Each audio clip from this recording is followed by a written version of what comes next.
Assalamu alaikum everyone. This is Mohammad Muzammil Munaf from the platform of IQ School of Finance. Pastel की एक और case study हम करते हैं। ये केस स्टडी कैप 6 MFA के पास पेपर से ली गई है। स्प्रिंग 2024 यानी कि मार्च 2024 की अटैम्प्ट में ये सवाल आया था। आए इस सवाल को पढ़ते हैं, समझते हैं और कैसे ड्राफ्ट करना है, कैसे इसका आंसर अटैम्प्ट करना है, इसके बारे में बात करते हैं। Electric automobile, a renowned multinational company, is currently considering the establishment of an electric car assembly plant in Palant. With manufacturing and assembly plants spread across various countries, EA यानी कि कंपनी का जो नाम है aims to capture the growing market for electric vehicles.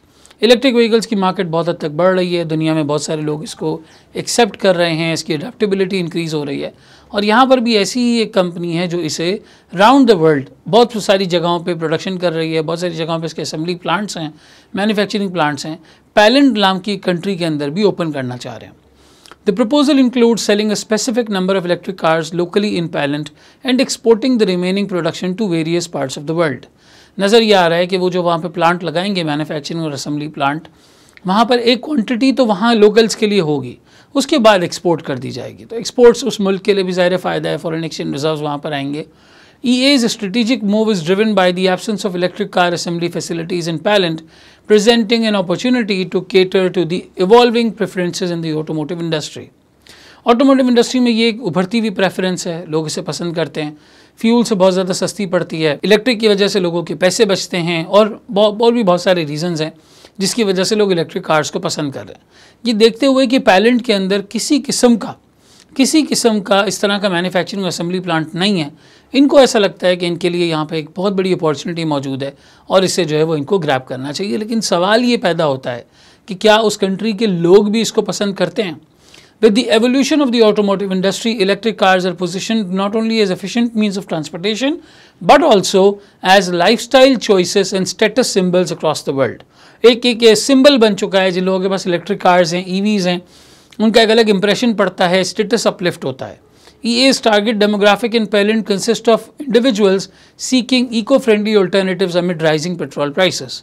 जहाँ जिस इलाके को उस कंट्री के अंदर ये टारगेट कर रहे हैं, वहाँ पे ऐसे लोग रहते हैं जो इस तरह के ऑप्शंस को देख रहे हैं। वही बात जो अभी मैंने थोड़ी देर पहले की कि क्या लोग भी उसको पसंद करते हैं, तो उन्होंने हमें इंडिकेशन दे दी कि हाँ, सोशल बिहेवियर भी ऐसा है कि लोग जहाँ उसे एक क्लास और एक स्टेटस सिंबल मान रहे हैं, वहीं पर ऐसे एरियाज़ में जहाँ पर लोग फ्यूल इकॉनमी वाली सिचुएशन देख रहे हैं, वहाँ पर इसे लॉन्च किया जाएगा। Despite the somewhat unstable political and economic conditions in Palant, the government is actively working to instill confidence among the foreign investors by providing tax exemptions and strengthening emission regulations. कई सवाल में हम ये condition देख चुके हैं। Government इस तरह की इन्वेस्टमेंट जो बाहर से आ रही है, अगर चैलेंज इन्वायरमेंट हो, अनस्टेबल हो, तो इस तरह की इन्वेस्टमेंट्स को वेलकम करती है। ये दुनिया की हर डेवलपिंग इकॉनमी की हालत है। जहाँ इकॉनमी डेवलप नहीं हो रही, जैसे ही बाहर से इन्वेस्टमेंट आती है, डॉलर्स आ जाते हैं, फॉरेन करेंसी आती है, कंट्रीज़ इसको वेलकम करती हैं, टैक्स एग्जेम्पशंस दे देती हैं, टैक्स हॉलीडेज़ दे देती हैं और पहली प्रेफरेंस देती हैं। यहाँ भी कुछ ऐसा ही बताया जा रहा है। Aligning with EA's expansion plans. This venture not only promises economic benefits and job opportunities for the local population, but also addresses the increasing environmental concerns by introducing electric vehicles to the market. थोड़ा सा इन्होंने environment के हवाले से भी बताया कि environmental concerns इसकी वजह से कम होते हैं, पोल्यूशन, धुएं का बहुत ज़्यादा इस्तेमाल, ये वाली सारी चीज़ें बहरहाल अपनी जगह पर जो है वो कम होती हैं। खैर, ये बात अभी दुनिया को इस बात का अंदाज़ा शायद लोगों को नहीं हो रहा कि इलेक्ट्रिक कार्स के अंदर भी जो बैटरीज इस्तेमाल होती हैं, उनके साथ भी खासे नुकसान जो है वो अटैच्ड हैं। लेकिन कहने का मकसद ये कि फ़िलहाल ये एक स्टेटस सिंबल बना हुआ है, फ़िलहाल ये ट्रेंडिंग चीज़ है, तो उस ट्रेंड में हर कंपनी इसके अंदर जो है वो एंटर होना चाहती है और फिर जिसको बेचना आता है वो फिर बहुत सारी चीज़ें बेच सकता है। रिक्वायर्ड में कहते हैं perform PESTEL analysis of electric automobile industry in पैलेंट।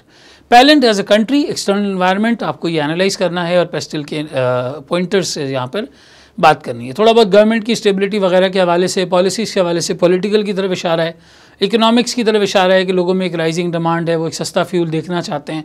Social culture वहाँ पे लोगों का कैसा है, कैसा स्टेटस सिंबल उसे समझा जाता है, मार्क ऑफ सक्सेस समझा जाता है इलेक्ट्रिक कार्स को रखना। टेक्नोलॉजिकल पर्सपेक्टिव से थोड़ी बहुत चीज़ों की तरफ इशारा है। इन्वायरमेंटली ये गाड़ियाँ कितनी अच्छी हो सकती हैं एनवायरनमेंट के लिए, कितनी इन्वायरमेंट फ्रेंडली हो सकती हैं, ये थोड़ा बहुत बताया गया है। और लीगल पर्सपेक्टिव कोई ख़ास इतना ज़्यादा इन्फॉर्मेशन यहाँ पे नहीं है, लेकिन हम देखते हैं अगर एक आध कोई पॉइंट, 2 पॉइंट हम यहाँ पे उसके भी लिख सकें।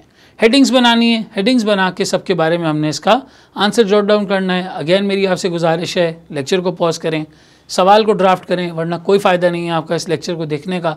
अगर आप ड्राफ्ट नहीं कर रहे तो फिर छोड़ दें इस क्वेश्चन को, एग्ज़ाम के टाइम पे देख लीजिएगा जब आपको एक्चुअल में एहसास हो कि अब मुझे ड्राफ्टिंग करनी चाहिए। ड्राफ्ट किए बगैर एग्ज़ाम में जाएंगे, पहली दफ़ा ड्राफ्ट करेंगे, गलतियाँ करेंगे, नहीं लिख पाएंगे। पेपर पेन उठाएं, सवाल की बुलेट्स को जॉट डाउन करें और फिर उसके बाद इसके आंसर को कंटिन्यू करें। अब आए हम इस क्वेश्चन के आंसर की बात करते हैं। वही हमारा तरीक़ाकार, हमने political, economical, technological, social, environmental, legal, in 6 factors की हेडिंग्स डालनी है और एक एक 2-2 पॉइंट्स सब के अंदर जो है हमने डिफाइन करने हैं depending on the marks of the situation.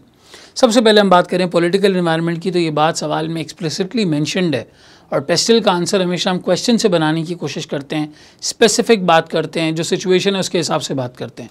जो सिचुएशन दी हुई है वहाँ पे स्पेसिफिकली ये मेंशन्ड है कि एक अनस्टेबल गवर्नमेंट सिचुएशन है। अनस्टेबल गवर्नमेंट सिचुएशन में लॉन्ग टर्म बिजनेस प्लान्स नहीं बन सकते, कल का पता नहीं होता, सर्टिनिटी नहीं होती, बिजनेसेस को मसला होता है।